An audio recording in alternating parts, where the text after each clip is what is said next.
예수께서 부활하셨도다.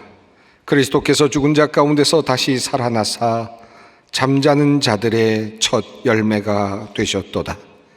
그러므로 아담 안에서 모든 사람이 죽은 것 같이 그리스도 안에서 모든 사람이 삶을 얻으리라. 하나님은 영이시니 예배하는 자가 신령과 진정으로 예배할지니라. 아멘.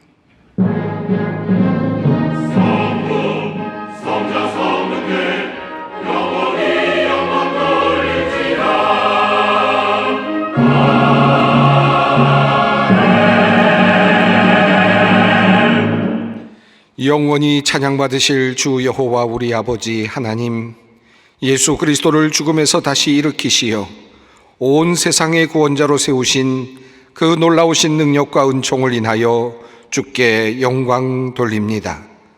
이 땅에 성육하시어 우리를 위하여 죽으시고 부활을 통하여 죄와 사망에서 우리를 건지신 예수 그리스도의 은혜를 찬양하옵고, 오늘도 우리와 함께 하시며 그 귀한 부활의 신비를 우리로 알게 하시고 부활의 삶을 살도록 인도하시는 성령의 놀라운 역사로 인하여 주께 찬송을 부릅니다. 성부, 성자, 성령께 세세무궁토록 영광이 있을지어다. 아멘. 다 함께 일어나셔서 27장 찬송을 부르시겠습니다.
거룩하신 하나님, 부활의 기쁨이 여전히 충만한 오늘 주님의 자녀들이 주님 앞에 모였습니다.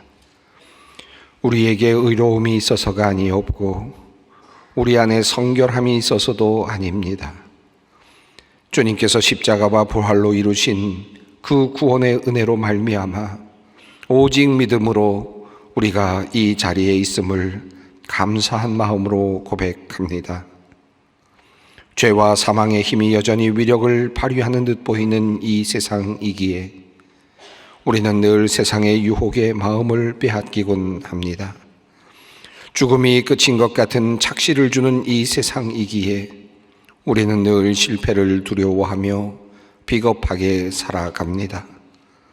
하나님, 우리의 믿음 없음을 용서하여 주시옵소서.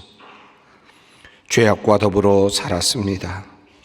어두움 속에 숨어 방탕한 일을 행하였습니다.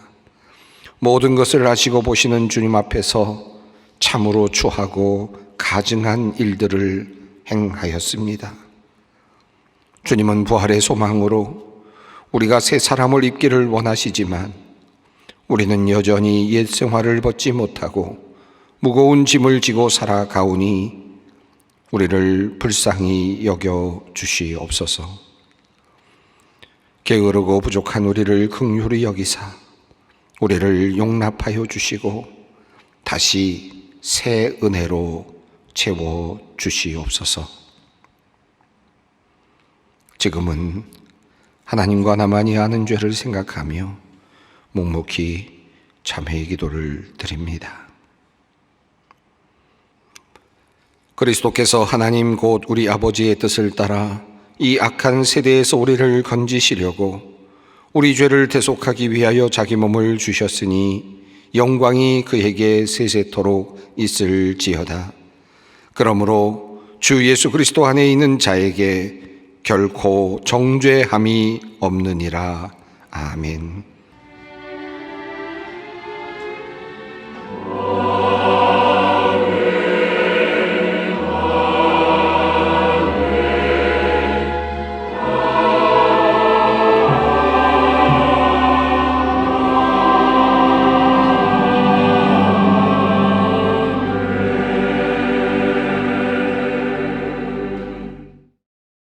오늘 우리에게 주시는 하나님의 말씀입니다. 신약 성경 로마서 6장 8절로 14절 말씀입니다.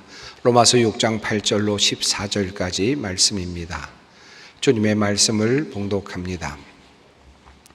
만일 우리가 그리스도와 함께 죽었으면 또한 그와 함께 살 줄을 믿노니 이는 그리스도께서 죽은 자 가운데서 살아나셨음에 다시 죽지 아니하시고 사망이 다시 그를 주장하지 못할 줄을 알미로라. 그가 죽으심은 죄에 대하여 단번에 죽으심이요 그가 살아 계심은 하나님께 대하여 살아 계심이니 이와 같이 너희도 너희 자신을 죄에 대하여는 죽은 자요 그리스도 예수 안에서 하나님께 대하여는 살아있는 자로 여길지어다. 그러므로 너희는 죄가 너희 죽을 몸을 지배하지 못하게 하여 몸의 사욕에 순종하지 말고 또한 너희 지체를 불의의 무기로 죄에게 내주지 말고 오직 너희 자신을 죽은 자 가운데서 다시 살아난 자 같이 하나님께 드리며 너희 지체를 의의 무기로 하나님께 드리라. 죄가 너희를 주장하지 못하리니 이는 너희가 법 아래에 있지 아니하고 은혜 아래에 있음이라. 아멘. 지난 2024년 2월 27일자 어느 신문에 실린 조금은 자극적인 그런 기사의 제목이 있었습니다. 26명 살해하고 돼지 먹이로 준 최악의 연쇄 살인마 가석방 될까라는 제목이었습니다. 우리나라 이야기는 아니었고 캐나다의 로버트 피턴이라고 하는 사람의 이야기였습니다. 최소 26명 이상의 여성을 죽인 후에 돼지 먹이로 사용하였다는 것이었는데요.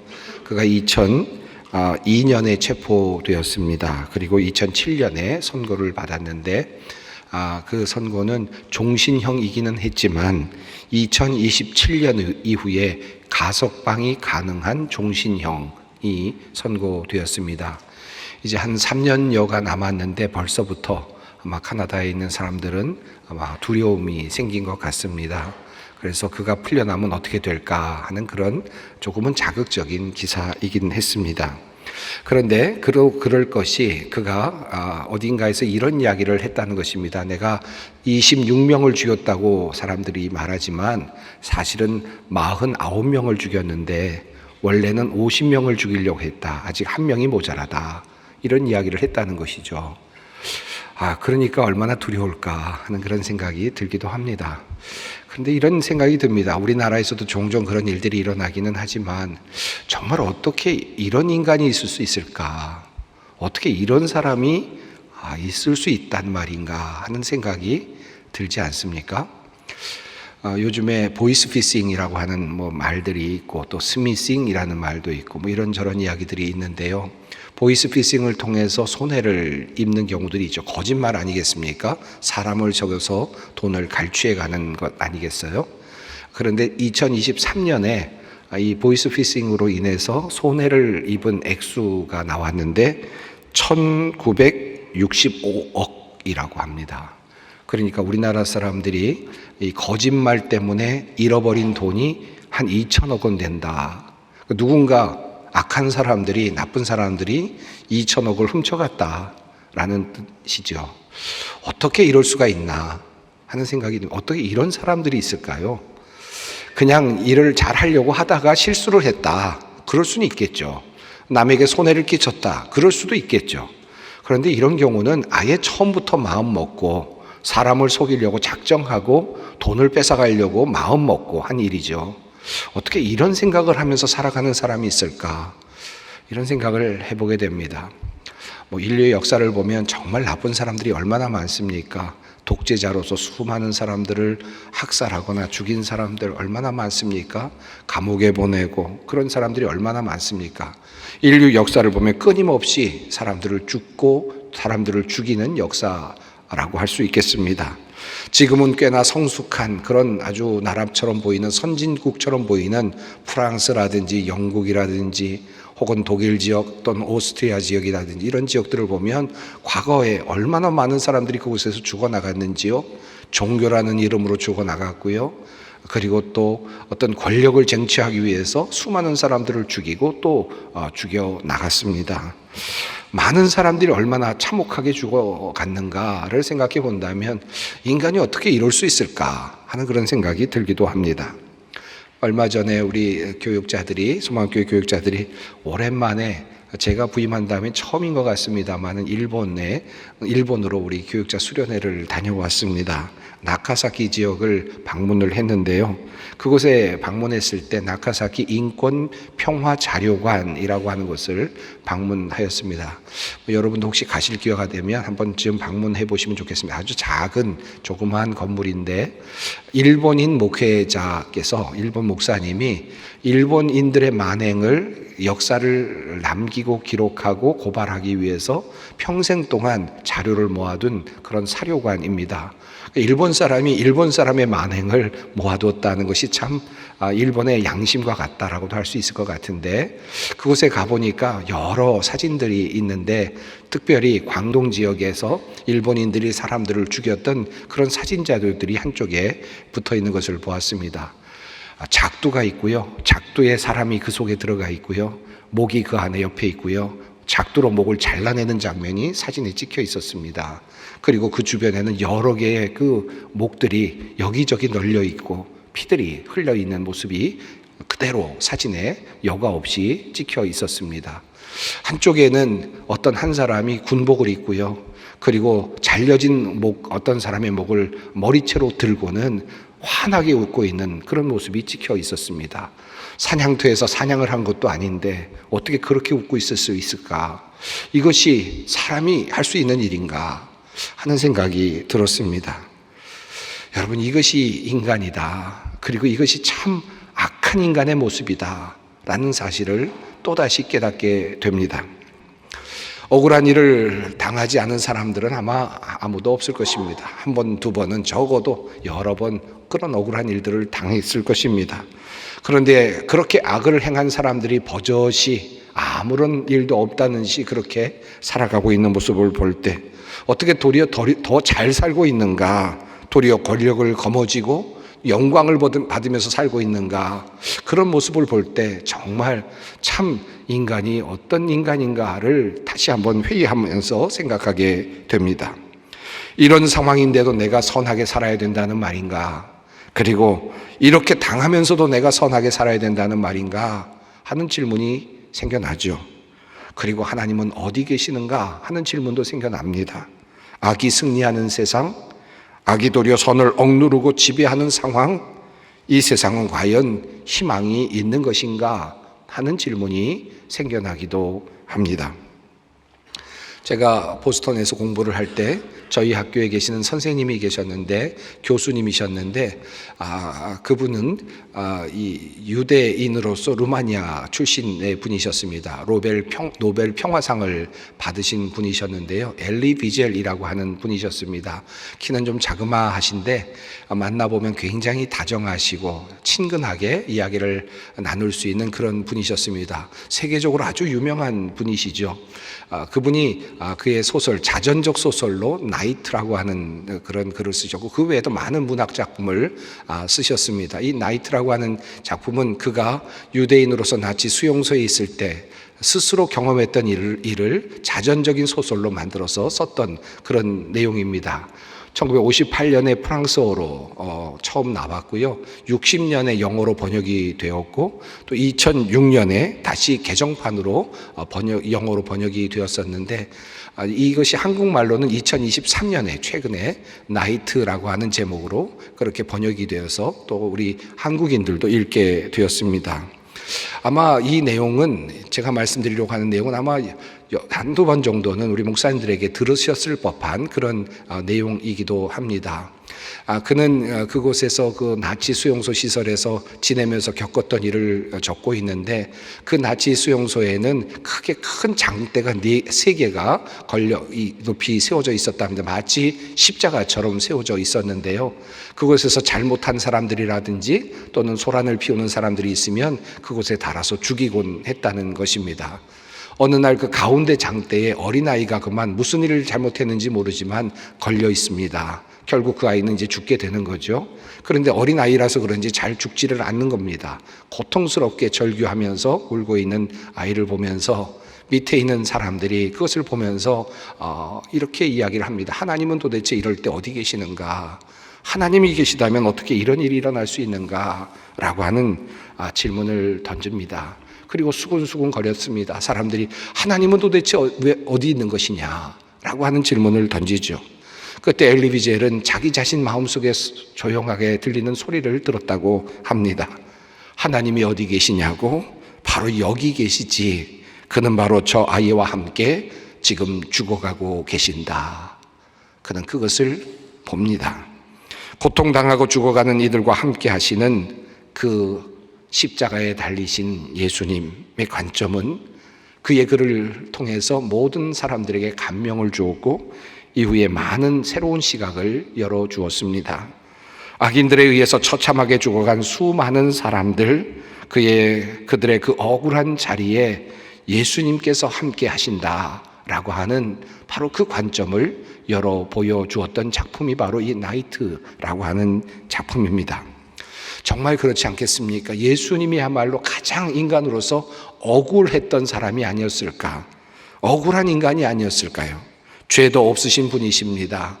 그리고 인간을 위해서 선한 일을 하시기 위해서 하나님의 아들임에도 불구하고 겸손한 모습으로 내려오셨습니다. 작은 자들, 병든 자들, 아픈 자들, 힘없는 자들을 위로해 주시고 고쳐주셨습니다. 그런데 사람들은 도리어 그를 붙잡아서 십자가 위에 달아 메었습니다. 그를 살해하였습니다. 십자가의 죽으심은 인간적으로 본다면, 세상적으로 본다면 악의 승리죠. 이 세상의 승리의 결정판이라고 할 수 있습니다. 이 세상의 모습을 꼭 닮아 있는 그런 모습이라고 할 수 있겠습니다. 늘 그래 왔듯이, 그리고 또 그렇듯이, 그리고 지금도 그렇듯이 악은 선을 지배하고 세상을 지배하고 도리어 호령합니다. 악한 이들은 절대로 사라지지 않는 것 같고 도리어 선한 이들에게 십자가를 지우고는 그들을 살해하고 합니다. 지금도 그런 일들이 끊임없이 일어나곤 합니다. 자, 그런데 예수님께서 사흘 만에 살아나셨다. 이것이 바로 부활의 소식입니다. 아니, 조금 더 정확히 말한다면 그렇게 살해당한 예수를 하나님께서 다시 살려내셨다. 무덤을 여시고 돌을 치우시고 죽었던 예수를 다시 살려내셨다라고 말합니다. 이것이 바로 우리가 믿고 있는 바로 부활의 선포입니다. 이 부활의 사건이 우리에게 의미하는 바가 무엇이겠습니까? 물론 우리는 이 부활의 사건을 통해서 그 부활의 일차적인 의미를 잘 알고 있습니다. 우리가 죽은 후에 그리고 마지막 날에 우리 모두가 다시 살아날 것이라고 하는 계시적 사건이라고 하는 것 우리가 너무나도 잘 알고 있죠. 예수님께서 이미 이렇게 말씀하셨습니다. 나를 보내신 이의 뜻은 내게 주신 자 중에 내가 하나도 잃어버리지 아니하고 마지막 날에 다시 살리는 이것이니라. 내 아버지의 뜻은 아들을 보고 믿는 자마다 영생을 얻는 이것이니 마지막 날에 내가 이를 다시 살리리라 하시니라. 그러므로 예수 그리스도의 부활 사건은 우리가 죽음 이후에 다시 예수님처럼 살아날 것을 우리에게 증언하고 있습니다. 이것이 바로 부활의 신앙이죠. 그러므로 우리의 부활 신앙은 장래의 예식의 자리에서 더욱 빛을 발합니다. 마지막인 것 같지만 세상 사람들은 그곳에서 울고 있고 절망하지만 우리는 그곳에서 절망하지 않습니다. 장례식의 자리에서 우리는 도리어 희망합니다. 마음의 평안을 얻습니다. 그리고 언젠가 다시 만날 바로 그 날을 꿈꿉니다. 이것이 바로 부활신앙이죠. 이것이 우리가 믿고 있는 신앙의 중심입니다. 하지만 이 부활의 신앙은 그것을 넘어섭니다. 여기에 머무르지 않습니다. 예수님의 부활은 단지 마지막에 우리가 살아날 것이다 라고 하는 희망 안에만 머무르지 않는다는 뜻입니다. 부활의 신앙은 오늘 우리에게 이렇게 도전합니다. 너는 예수가 십자가에 달려 죽었을 때 그럼 그렇지 도저히 우리는 악을 이길 수 없어. 이 세상은 악한 자들이 지배하는 것이야. 그러므로 진리를 지킨다는 것은 그리고 선을 행하는 것은 미련한 일과 같아. 도저히 일어날 수 없는 일이야. 우리는 절대로 악을 이길 수 없어 라고 말했지만 그러나 그렇지 않다. 절대로 그렇지 않다. 예수님은 부활하셨다. 악이 승리한 것 같지만 진리는 살아났다. 진리가 소멸되어 전혀 보이는 것 같지 않지만 정의는 살아있다. 결코 진리를 죽일 수는 없다. 정의를 땅에 묻을 수 없다. 이것이 바로 부활의 또 다른 모습입니다. 그러므로 부활의 신앙은 이 악하고 모질고 험한 세상 속에서 선이 승리하는 것이 티끌만큼도 보이지 않는 것 같은 이 상황 속에서도 그럼에도 불구하고 진리는 살아있다. 정의는 살아있다. 하나님은 살아나셨다라고 고백하는 것입니다. 그리고 그것을 믿고 살아가는 삶의 태도인 것입니다. 엘리 비젤이 그의 작품 나이트에서 그가 장대 위에서 죽어가는 어린아이와 함께 하시는 하나님을 보았습니다. 십자가에 달리신 예수를 보았다면 그가 조금 더 살아있었다면 제가 그에게 이렇게 이야기를 해주고 싶습니다. 아니 그것에서 십자가 함께 고통당하시는 예수만 보지 말고 악한 자들이 그 옆에서 웃고 있는 그 장면 옆에 부활하신 주님이 서 계시는 모습을 한번 소설로 그려보아 줬으면 좋겠다고 한번 제안을 하고 싶습니다. 악이 승리한 것처럼 보이는 그 옆자리에 이미 부활하셔서 서 계시는 주님이 계시다. 심판주로 서 계시는 주님이 그 옆에 계시다는 사실을 볼 수 있었으면 좋겠습니다. 아직 세상의 권세가 더 크게 보이고 우리의 눈을 혼란스럽게 하기도 합니다. 하지만 예수님의 부활은 이 땅에 하나님의 나라가 이미 임하였음을 선포합니다. 이것을 알고 살아가는 것, 이것을 믿고 삶을 살아내는 것이 바로 부활의 신앙입니다. 자, 이런 관점에서 오늘의 본문을 조금 더 깊이 살펴보겠습니다. 오늘의 본문은 우리에게 이렇게 권면합니다. 만일 우리가 그리스도와 함께 죽었으면 또한 그와 함께 살 줄을 믿노니, 그와 함께 살 줄을 믿노니 라고 하는 이 말씀은, 그런데 문맥상으로 본다면 마지막에 다시 살아날 것이다 라고 하는 종말적인 그런 부활의 의미가 아니라는 사실을 알게 됩니다. 왜냐하면 그 앞에 이런 문구가 함께 있기 때문입니다. 우리가 그리스도와 함께 죽었으면 이라는 단어가 있기 때문이죠. 본문에서 말하고 있는 우리는 아직 살아있는 상태입니다. 육체적인 죽음을 경험하지 않은 상태입니다. 다시 말해서 그리스도와 함께 죽었다라고 하는 말은 육체적으로 죽었다는 말이 아닌 또 다른 차원의 죽음을 말하고 있다는 것입니다. 자, 그렇다면 무엇에 대하여 죽었다라고 지금 말하고 있습니까? 성경은 말합니다. 그가 죽으심은 죄에 대하여 단번에 죽으심이요 그가 살아계심은 하나님께 대하여 살아계심이니 이와 같이 너희도 너희 자신을 죄에 대하여는 죽은 자요 그리스도 예수 안에서 하나님께 대하여는 살아있는 자로 여길지어다. 죄에 대하여 죽었다라고 말합니다. 그리고 무엇에 대해서 살아났다는 것입니까? 하나님께 대하여 살아났다라는 말입니다. 이것을 베드로 사도는 이렇게 다시 번역합니다. 친히 나무에 달려 그 몸으로 우리 죄를 담당하셨으니 이는 우리로 죄에 대하여 죽고 의에 대하여 살게 하려 하심이라. 죄에 대하여 죽고 의에 대하여 살게 하려 하신다. 십자가는 죄를 죽이는 자리이고 그리고 부활은 의를 살리는 자리라는 뜻입니다. 자, 이러한 관점에서 부활의 신앙을 다시 한번 정리해 보겠습니다. 예수 그리스도의 십자가와 부활은 우리에게 이렇게 다가옵니다. 십자가에서 너의 정욕과 너의 욕심과 거짓과 욕망과 악함과 더러움이 모두 죽었다라는 것입니다. 그리고 부활의 자리에서 정의가, 선함이, 진리가, 하나님의 의가 살아났다라고 하는 말씀입니다. 언젠가 저의 선친께서 저에게 주셨던 조언의 말씀을 여러분께 말씀드린 적이 있습니다. 힘들 때마다, 억울할 때마다 죽었다고 생각해라 라고 하셨던 저의 선친의 그 말씀은 저에게 참으로 큰 도움이 되곤 하였습니다. 욱하는 마음이 들 때, 때로는 무언가 억울할 때, 힘들 때마다 죽었다라고 생각하라는 이 말씀이 저에게 와 닿곤 하였습니다. 그런데 이 말씀을 오늘 본문과 함께 연결해서 본다면 어떻게 말씀드릴 수 있을까요? 내 안에 여전히 끓어오르는 욕망이 있습니다. 그리고 여전히 솟아올라오는 악한 생각들이 있습니다. 정욕들이 있습니다. 그때마다 이렇게 생각하고 나에게 말하는 것입니다. 너는 죽었잖아. 너는 십자가에서 이미 죽었어. 너는 이미 죽었어. 너는 지금 이미 끝난 거야. 이것을 나 자신에게 이야기하는 것입니다. 그리고 또 오늘 본문과 연결해서 또 이렇게 다시 말씀드려 봅니다. 여전히 이 세상이 악함으로 가득하고 악한 이들이 득세를 하고 힘을 발휘하는 것 같은 모습을 보면서 그때마다 이렇게 나에게 이야기하는 것입니다.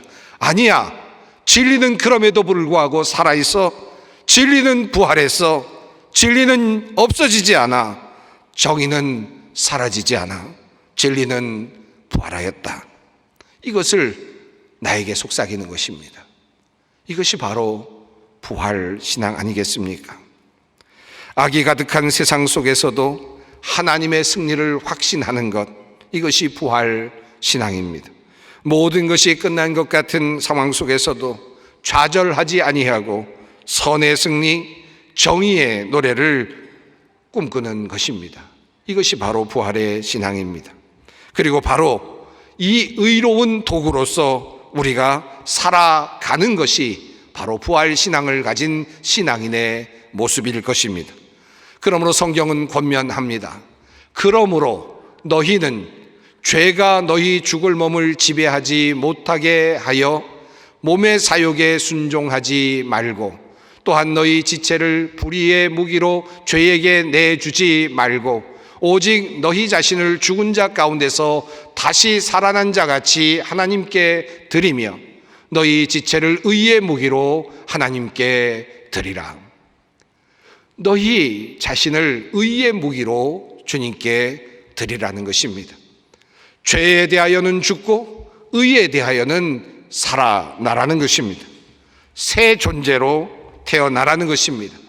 의의 도구가 되라는 것입니다. 이것이 바로 우리가 가지고 있는 부활 신앙입니다. 종교개혁 주일 때마다 늘 우리가 부르는 찬송이 하나 있죠. 찬송가 585장입니다.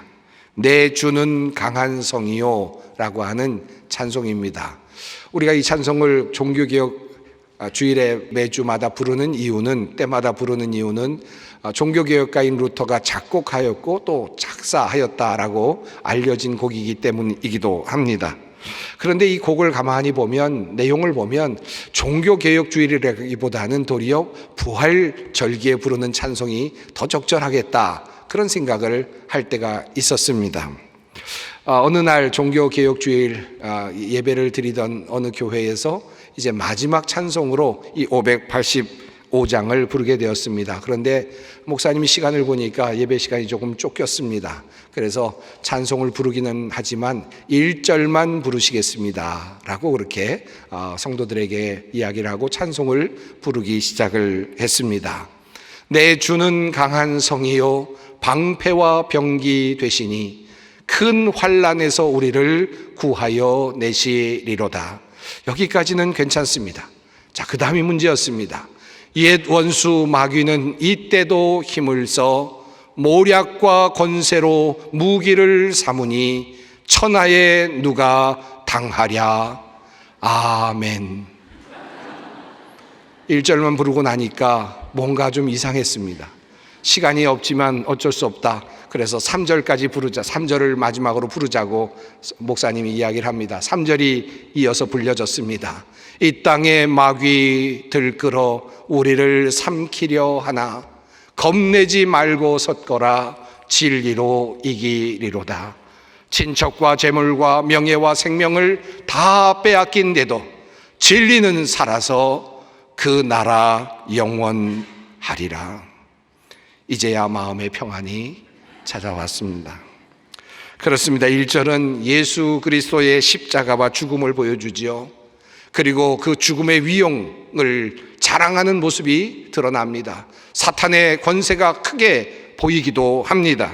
마치 마귀가 이긴 것 같고 우리가 어찌 당할 수 있겠는가라는 절규가 터져 나오죠. 이 마귀를 누가 이길 수 있겠는가라고 하는 그런 고민이 그대로 드러납니다. 그래서 3절이 필요합니다. 바로 부활의 의미입니다. 겁내지 말고 섰거라. 진리로 이기리로다. 진리는 살아서 그 나라 영원하리라. 부활이 있기에 우리는 이 노래를 이어 부를 수 있는 것입니다. 진리, 정의, 하나님의 나라는 여전히 살아있다. 비록 우리 눈에 잘 보이지 않을지라도 우리는 예수께서 부활하셨습니다라는 이 선포와 더불어 이 사실을 믿음으로 받아들이는 것입니다. 암울하고 그리고 온통 억울하고 악한 일들로 가득해 보이는 세상 속에서 그럼에도 불구하고 예수께서 부활하셨다. 이 믿음으로 힘을 내십시다. 겁내지 말고 섰거라. 진리로 이기리로다. 친척과 재물과 명예와 생명을 다 빼앗긴데도 진리는 살아서 그 나라 영원하리라. 기도하겠습니다. 십자가에 달리신 예수를 무덤에서 다시 살려내신 하나님, 오늘 우리가 이 부활의 신앙으로 주님을 찬양합니다. 여전히 죽음의 세력이 세상을 지배하는 듯 하지만 주님의 부활은 이 땅에 새로운 희망을 심었습니다. 진리는 살아서 영원하리라. 이 믿음으로 이 척박한 현실 속에서 부활의 소망을 갖는 우리가 되게 하옵소서. 그리고 이 땅에 정의와 진리를 심고 세워감으로 부활의 소망을 나누는 주님의 귀한 군사들이 또한 되게 하옵소서. 우리에게 부활의 소망을 주신 예수님의 이름으로 기도드립니다. 아멘. 이제 다 함께 찬송가 288장 함께 부르겠습니다.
우리 주 예수 그리스도의 은혜와 하나님의 사랑과 성령의 교통하심이 너희 무리와 함께 있을지어다.